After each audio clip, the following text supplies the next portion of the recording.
Hey, welcome everybody. We're here to talk about our recent trip to Amsterdam. The focus of such trip was the American Bar Association's Cross-Border Institute, back in the flesh after some time off for a pandemic. We were overjoyed to see lots of friends and clients and meet new people as well. But we wanted to do a little bit of a rehash of what we learned, some of the anecdotes, some of the takeaways. And to do that, some of my colleagues are joining us here, Dan Regard and Dan Rupprecht. Say hello, gentlemen. Hello, everybody. Hi, everyone. Welcome, gents. So I'll just dive right into it. I mean, I think we could cover off a lot. We could probably talk for hours about some of the issues that we discussed at the conference, during the events, at the lunches, the sort of social events. But maybe we could distill a few things for our listeners. So we talk about cross-border kind of in the abstract. Either of you, maybe you want to take a stab at this. What borders are we talking about exactly? And was there a focus at the event of particular borders? Generally, for cross-border, the challenge has been historically U.S. versus Europe.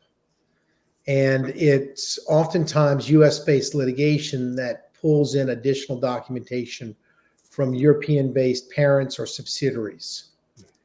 There are obviously a myriad of other examples that can affect cross-border. Europe has established a fairly strong paradigm of having data distinctions for cross-border transfer between European countries that are inside the Union or the economic area, countries that have been approved as meeting their minimally acceptable level of data protection, and countries that have not met those standards. So you could have a conflict between Europe and any country in the world that would have to be assessed. But most of the discussions are between the expansive discovery rules in the US and the more limited data privacy concerns from Europe. Good. Yeah. Any thoughts on that, Mr. Rupprecht? Yeah, I echo exactly what Dan said. And I think this year in particular at the ABA, I was, very pleasantly surprised to hear all the different views from across the different jurisdictions. There is, being an ABA event, a strong focus on the U.S. and the balance of data protection and transfer of documentation to the U.S. jurisdictions. But as Dan pointed out, that's not the only area. It's a lot of different issues that are at play, even on the continent over here and other locations around the world. So I was really struck by the variety that we had and the different perspectives, which is always welcome when we go to these ABA events. Yeah, I would agree. There was a really good European turnout at the event. Of course, lots of Dutch friends and colleagues being in their host city, but lots of other people from Germany and France and neighboring countries. It was a good sort of half US, half European turnout. It was really, really nice. Something else I wanted to bring up, and this goes to you first, probably, Mr. Rupprecht, and I can chime in on this as well. IDS are an international, globally focused data services company with a larger footprint presently in the United States. But as we expand into Europe and successfully work over here, I won't call it an elephant in the room, but Britain and the United Kingdom have left this thing we call the European Union. How does the UK and how are the UK affected by some of these cross-border issues with the rest of the European member states? And how do you kind of foresee that playing out in the future? Very, very good question. And it is something that we think about on a daily basis as we interrogate and investigate data in and around Europe and over to the UK. So we're tracking this very closely. In terms of the conference itself, we were pretty much provided a window into the thought process and the analysis around data protection through regulatory panels, and really hearing from those who were in the room when they developed the GDPR, many of which were British born and are now part of the Brexit plan and putting regulations in place over here. So really starting to understand and get an insight into what hurdles are potentially in front of us, and what we've already resolved as we're now 2 to 3 years into the GDPR, or even more. And from that perspective, I think that we're sitting in a pretty good spot right now, in the sense that we've reached adequacy in terms of, or in light of what the European data protection authorities have deemed a viable location for data to transfer. But this is temporary, and it's always going to be scrutinized in terms of how the UK is moving forward with its own data protection regimes. One insightful bit of information that we received at the ABA is that there are a number of precedent-setting cases that are coming through, or instances that are coming through, that will shed light on some of these guide rails. But more importantly, there are some regulatory initiatives that are in play in the UK that could affect this. I know that I walked away from the conference with a reading list. I got to do some research based on a lot of the stuff that I heard. That's how I know it was a great conference. That there are things that are in play and wheels turning that requires some additional research, and yeah, very informative in terms of the regulatory panel. But what are your guys' thoughts? Well, I think, please go ahead. I think one of the issues here, though, is when I talk to the regulators and other practitioners offline, not necessarily in the sessions, it's the admission, even if it's off the record, that the GDPR as written could not be fully complied with by almost anybody. And so now it's trying to understand, if it's an aspirational target, one has to balance data protection with data usability. And that's really a challenge. And when it comes to litigation, there are legitimate legal grounds for needing to exchange data. The GDPR acknowledges that, and it's allowances for exceptions to the rule, derogations as they refer to them. Nonetheless, what you don't want to be is, you don't want to be the company whose case gets touted as the exemplar of how to interpret the rules. That's an expensive honorific. Number two, there are some other issues we didn't even get to address at some point during the conference. My group on e-discovery issues, current and emerging, still had an entire discussion teed up that we never got to address on the evolving definition of what a DSAR is, and how personal data is being reinterpreted by, in this case, German labor courts and German federal civil courts in a very expansive manner in terms of what email and what other documents, communication within a company fall within the remit of a data access request. So there was a lot learned, as Dan points out, Dan Rupp, as we refer to him. And there's also even more information that we did not address. So it's a very rapidly changing area. I was also, I would say, before I turn back over to you, Tim, I was comforted by the ability to talk to some of the data protection authorities directly. And I found that they were very empathetic toward the situations that companies find themselves in, and exhibited a willingness to work with anybody to explore options before it gets risen to the level of motions practice. Yeah, thank you for that, both of you. I share that sentiment. I found that the regulators were quite candid. They were quite open in discussing, in a pragmatic, bureaucratic, quasi-political way, of course, their thoughts on some of these issues. I was really keenly interested in some of the discussion around future adequacy for the UK, Dan Rupprecht. I mean, that was something that I found extremely compelling and somewhat revealing. I won't cloud this conversation with too much political rhetoric you might find in a daily rag outside the train station, but some of the conservative leadership candidates here have been throwing messaging around in rhetoric, or about sort of radicalizing or rapidly changing the way the UK treats data protection. and that of course makes people a little nervous about an adequacy decision with the rest of Europe, and could potentially put the UK in a near sort of American position as a third party transfer state to some extent. But to your point, Dan Rupprecht, I think we've always had some of those concerns here in the UK with the Investigatory Powers Act, GCHQ, the Intelligence Security Services overreach, stuff that happens in France too. The DGSE, the DGSE, NSA in America, they all behave virtually in the same way. It's just a matter of, I think some of this boils down to sovereignty and economics at some point, but we can come on to that in a little bit. I wanted to shift over to you, Mr. Regard, for a more sort of American perspective, since you're carrying the flag over there.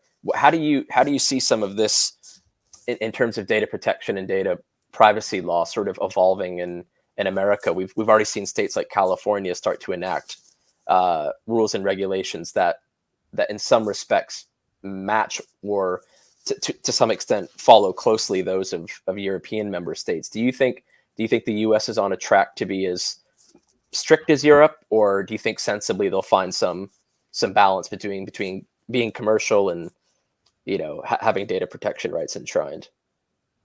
There was some tongue-in-cheek discussion during the conference that America really started this data privacy war with our expansive discovery permit within the legal paradigm, and that Europe responded with its GDPR by basically saying, we're going to write a set of rules that will stymie all American style discovery. But they wrote exceptions, and under the exceptions, which are appropriate, and the derogations, it really has not fully stymied, or in some cases even partially stymied, discovery. So we speculated that maybe somebody got together in Europe and said, we couldn't stop America's style discovery, so instead of making it stop, we're just going to make it worse. We're going to invent something that makes it 10 times worse. We're going to call those data access requests. And we're going to grant everybody, not only litigants, anybody, the ability to request all sorts of information. And it's going to be completely one-sided. It's going to be all the responsibility of the corporation. And then we're going to export that back to America and show them how we feel about exporting obligations to each other. And in fact, they have exported it. We've adopted it in California. Because of the size of California, economically, geographically, population-wise, and the way they've written their rules, it does affect every single state in the United States to some degree. And there are other states writing similar, or if not identical, access request rights into their own data privacy rules.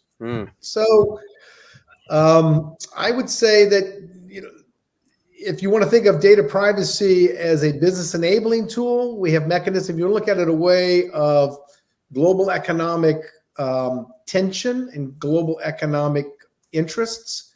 Europe has now exported to the US some very strong obligations that we are now adopting, and it's of concern to a lot of the people who are attending the conference.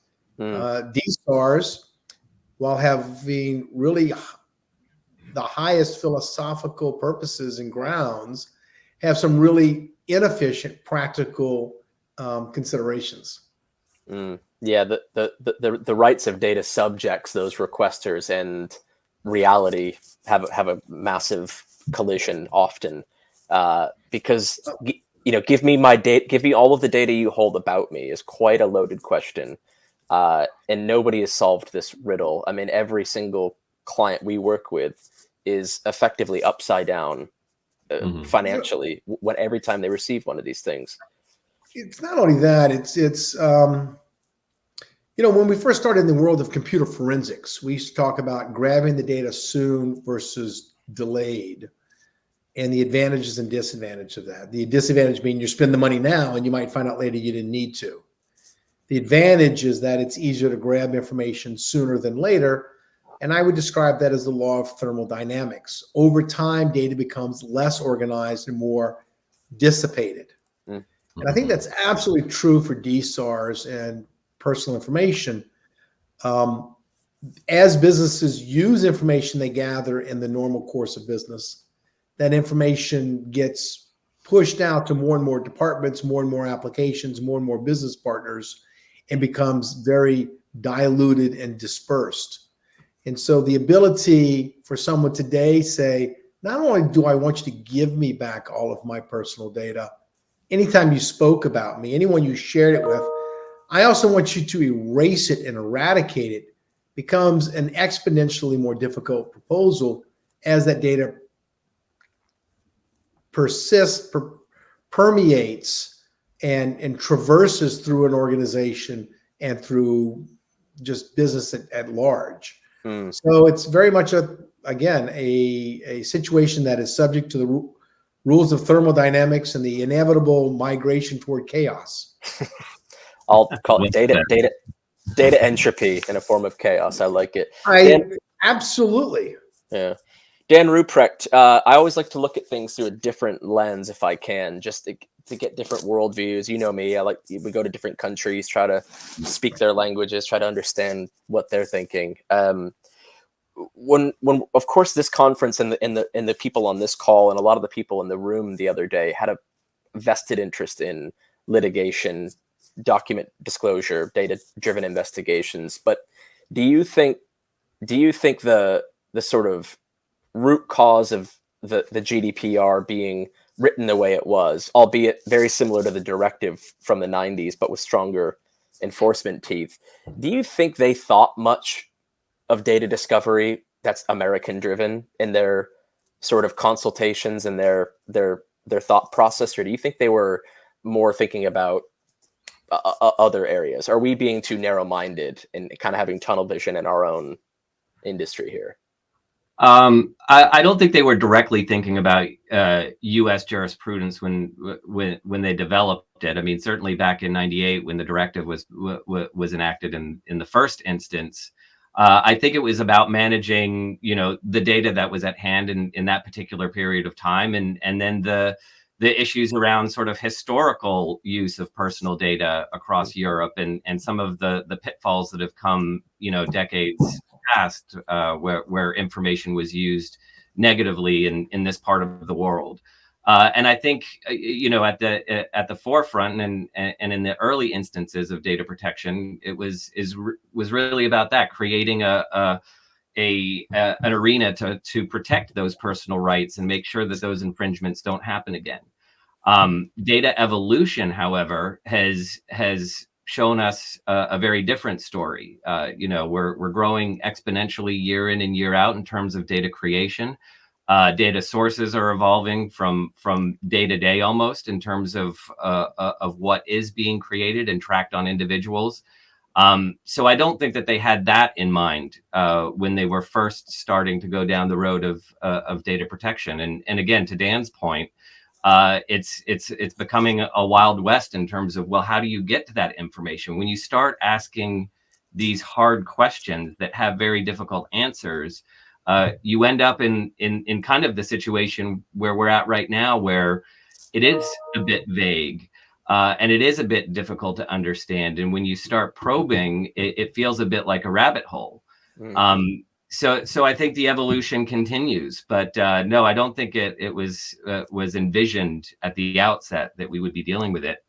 That said, the GDPR in the last few years have started to contemplate this a little bit more, and I think those various avenues that Dan referred to, how we can do this properly and still get through the data is very much alive within the regulation, and I think it's part of the decision process.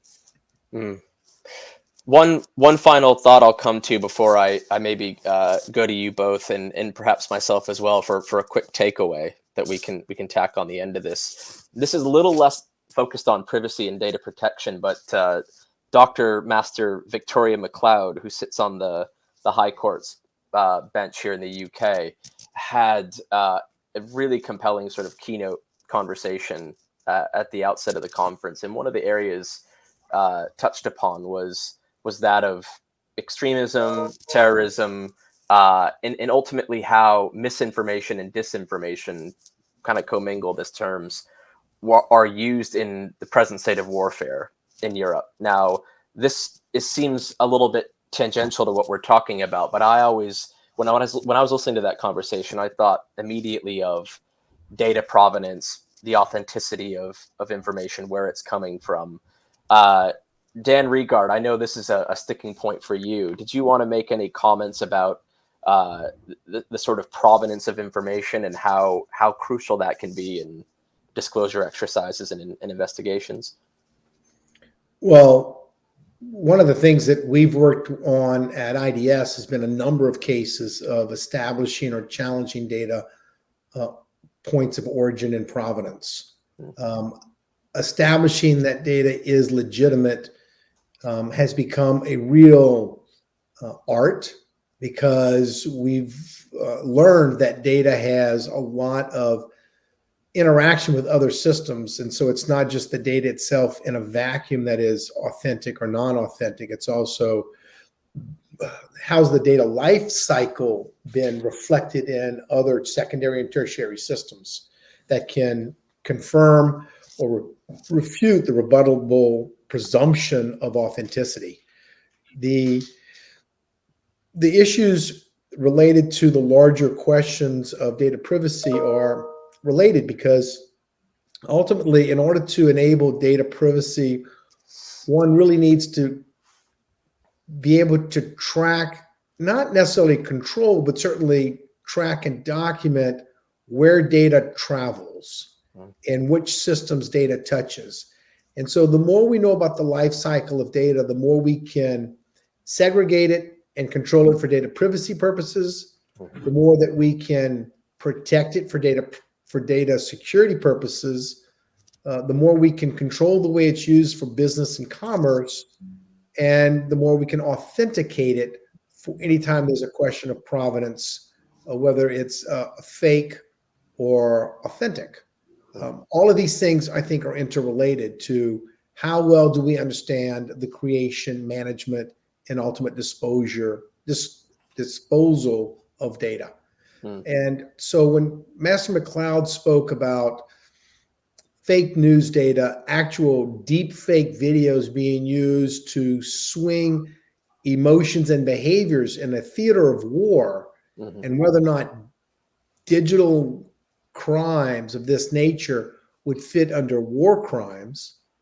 And I think the answer she came to was, if it has the effect of violating the spirit of various international treaties, then it fits within the definition of the treaty violations and the treaty penalties. And I find it hard to disagree with that.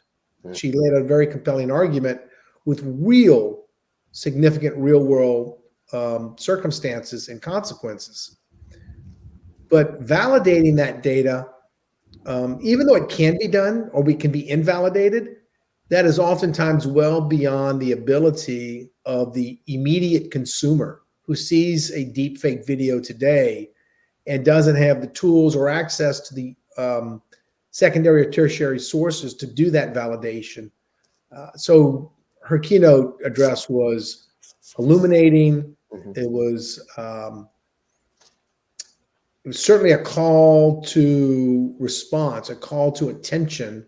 I don't want to call it a call to arms because it was about war, but it was a call for action to understand and address how these issues affect us.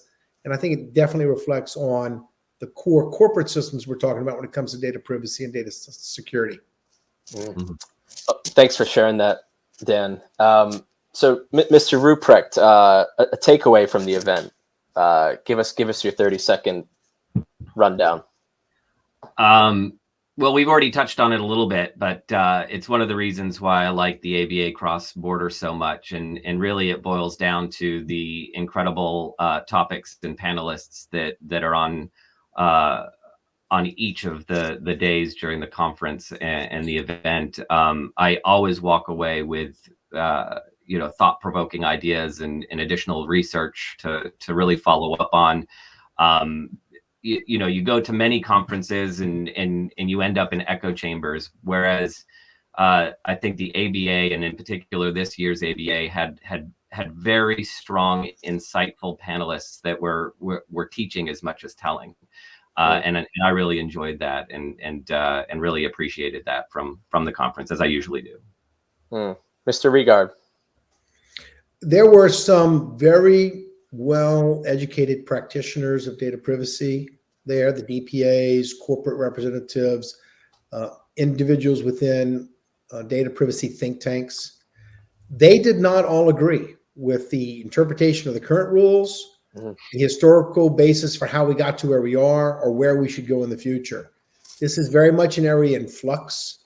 It's very much an area where not only is it in flux, a fairly small community of practitioners can have each their own input, and we can help shape the future of these issues going forward.